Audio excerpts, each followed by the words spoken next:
Ini buat orangnya bilang ya. Belanjaan kau sakit kalau mau gratis ini. Ini orangnya bilang buat.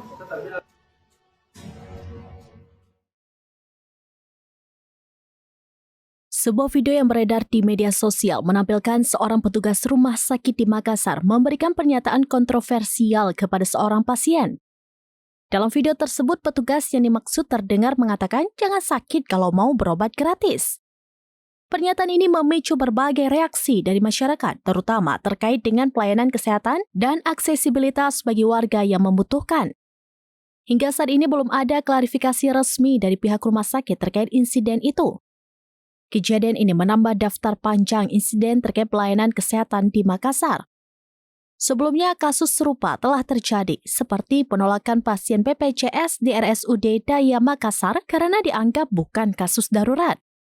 Melansir Instagram trending_Makassar pada Rabu 21 Mei 2025, pelaksana tugas Direktur RSUD Daya Kota Makassar, Nur Saida Sirajuddin, merespon terkait kabar penolakan pasien BPJS tersebut. Nur Saida mengklaim warga yang ditolak RSUD Daya pada Rabu 7 Mei bukan pasien darurat berdasarkan hasil pemeriksaan dokter jaga. Menurutnya, ini kasus poliklinik yang bisa diobati di puskesmas maupun di poli rumah sakit. Lanjut Nur Saida, masyarakat harus memahami yang mana penyakit kegawat daruratan dan mana yang bukan. Terkait pernyataan kontroversial petugas Rumah Sakit Makassar kali ini, masyarakat berharap agar pihak berwenang segera memberikan penjelasan.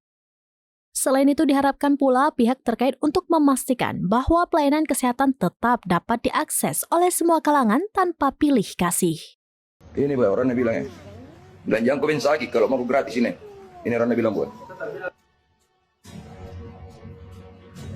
Kita bilang begitu tadi Pak, dia bilang jangan kau sakit kalau mau gratis.